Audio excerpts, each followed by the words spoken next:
I was very much alive.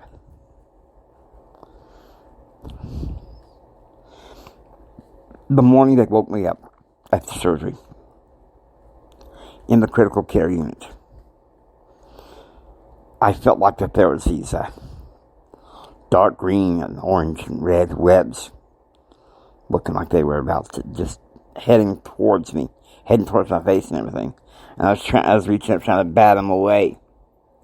And finally, Bishop Dave had the staff wake me up and recommended classical music.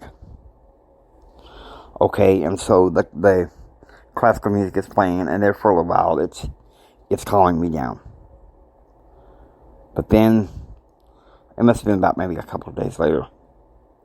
It's the middle of the afternoon, I'm laying there, and this thought came to me. I can't contain, I'm going to die! And something inside me said, no, Jimmy, you are not going to die. You still have to be a published author. God is not finished with you yet. You're going to use everything you've got to fight. To fight! And so I did. I got back to normal. Not long after that, it was another night. It was lonely. And my bipolar hallucinations, I thought I heard some voices of doctors and nurses saying, this poor fellow, he may not make it till morning. Let me tell you something. I was up all night. The classical music was not calming me down. In fact, I suggested they just shut it off. And what I saw at night was surreal. I looked out my window. What I saw was unreal. Dark purple sky. And the stars were red. You know, don't that sound weird? Don't that sound weird? And I was talking about to my best friend, you know. He wasn't really able to come see me in the hospital. But people filled him in. He said, Jimmy, it was all the steroids that were giving you after surgery caused you to see all that. The next morning, the surgeon comes in. And he says, Mr. Henrik, if you could kind of straighten yourself, get yourself aligned, I want to raise this bed so I can talk to you. I said, sure. And so he raises the bed. I was talking about, giving some of the hospital staff having good to me, promotions. And he was like in shock. I mean, it was like, promotion? Promotion? Mr. Hendrick, what are you saying? You don't know what happened to you. You were at Toastmasters, and you fell. Now, many people had different ideas about what happened to me. My birth father, he said, "Oh, you just had a speech, and you got very nervous, and you fell during your speech." My mother was like, "Well, you had a speech, and you got nervous, and you just fell." Some people even said I had a heart attack. None of that stuff was true. Through the help of friends and the cardiac specialists, I was eventually able to find out what really happened. Now, within a day or so after the surgeon saw me, probably even that same day, it was all blur, I was transferred to my own private room. And that was exhilarating. But they saw, critical care in my private room. It was like they knew. They knew I wanted to get up and walk and do things. Go back to my normal life. And so, not long after that, they transferred me to the Parkview Nursing and Rehab in Midland, Texas. managed by my brother-in-law's mother. And that team worked together for my physical therapy and restoring my memory. And everything just popped, just clicked together. Worked together.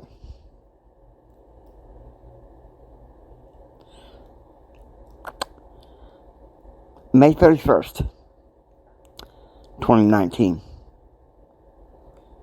After quite a struggle,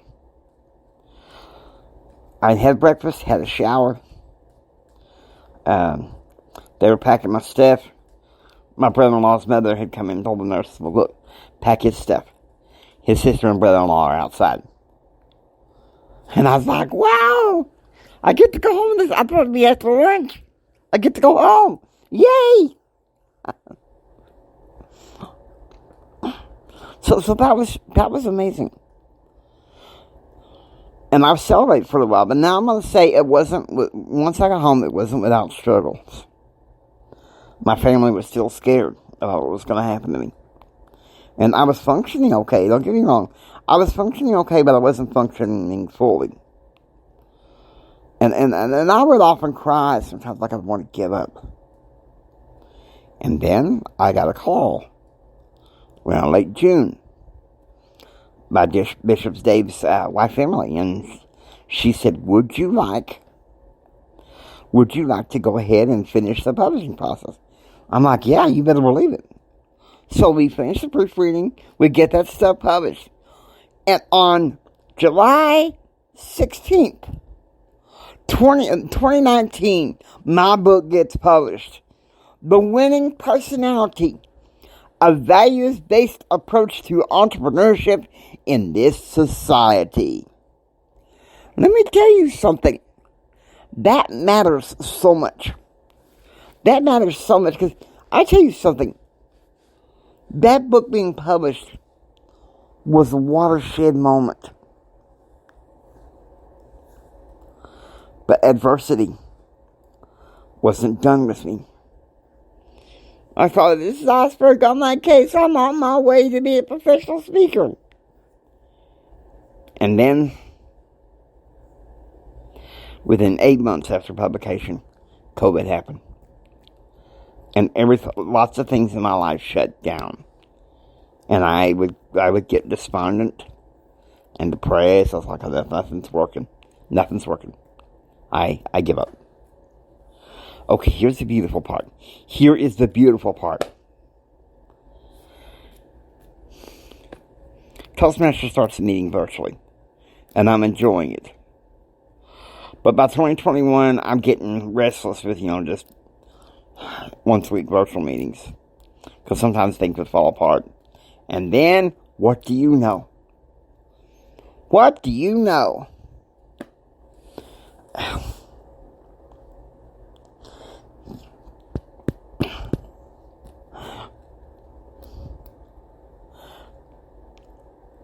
I began to get my dream back again. The vacation in Port Aransas, Texas, with Bishop Dave and his family. I got my dream back again.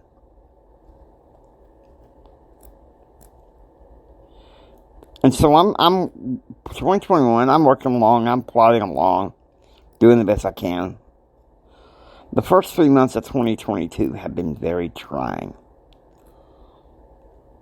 But part of dealing with purple skies, red lights, I might as well tell you what each of both colors recommend. Okay, purple represents royalty. Purple represents royalty. Okay, and to me, red represents the atonement of Jesus Christ. And when I was in Parkview in Big Spring, the Lord gave me 3 keys to help me overcome. And these are the three things. The atonement of Jesus Christ, the priesthood, and the Holy Ghost. Yeah, I know, I'm getting theological on you guys. But those 3 things helped me overcome when I was laid up in Parkview. And then,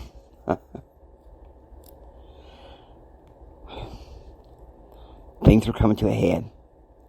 2022, it was just like a miserable existence. And then, yesterday, the bolt out of the blue, I get a call for a Zoom call with a mentor of mine named Jack. He says, "Okay, Jimmy, enough of this. Just doing just Zoom. Our club is dying on the vine. We need to go ahead and do the hybrid thing." So there we go. We're going to, we get virtual and in person. And believe me, I'm leading the in-person charge here. Let me tell you something, guys. We can do this. We can do this. You guys can tap into your God-given potential. Okay? Yes, adversity knocks you down. Okay, I'm not going to lie to you. Adversity absolutely knocks you down. Knocks you down big time. But let me tell you something. You can overcome it. You can overcome it. Because God has His best for you.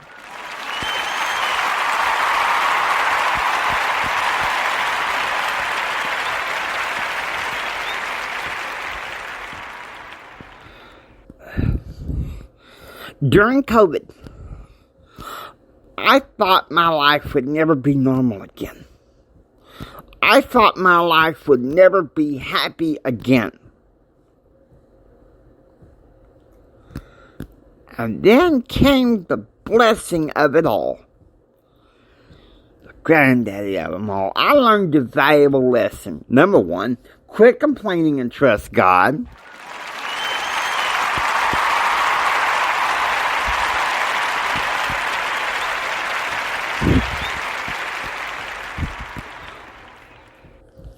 Yeah, quit complaining and trust God. I remember 2 years ago, around this time, I'm sitting there around this time in the morning. I was like, God, I'm so mental. I can't stand it. This is ever going to be laughing. This is driving me crazy. And finally he said, Jimmy, if you keep looking at the darkness, that's all you're ever going to see.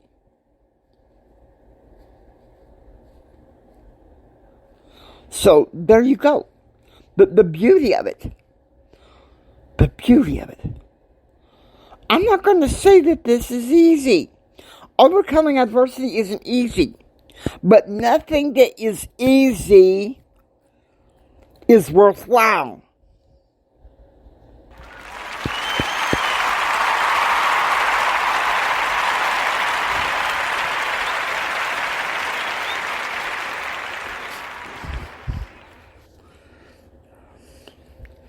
Nothing that is easy is worthwhile. Jim Rohn, he said this, and I believe this with all my heart. He says, don't wish for things to be easier. Wish you were better. Don't wish for less problems. Wish for more skills. How many of you here want more skills?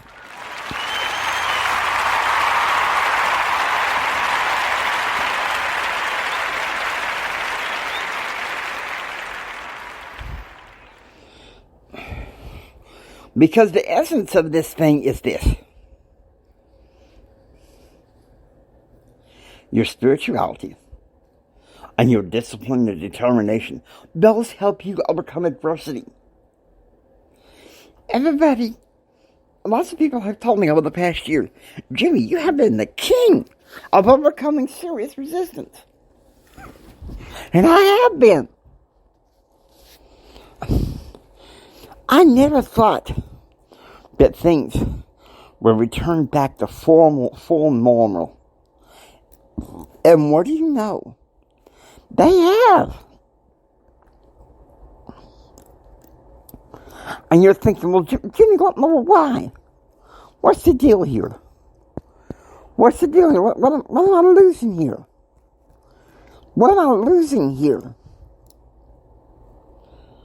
Adversity often requires us to trust God, even when we don't see the outcome, even when we don't see things getting better at first.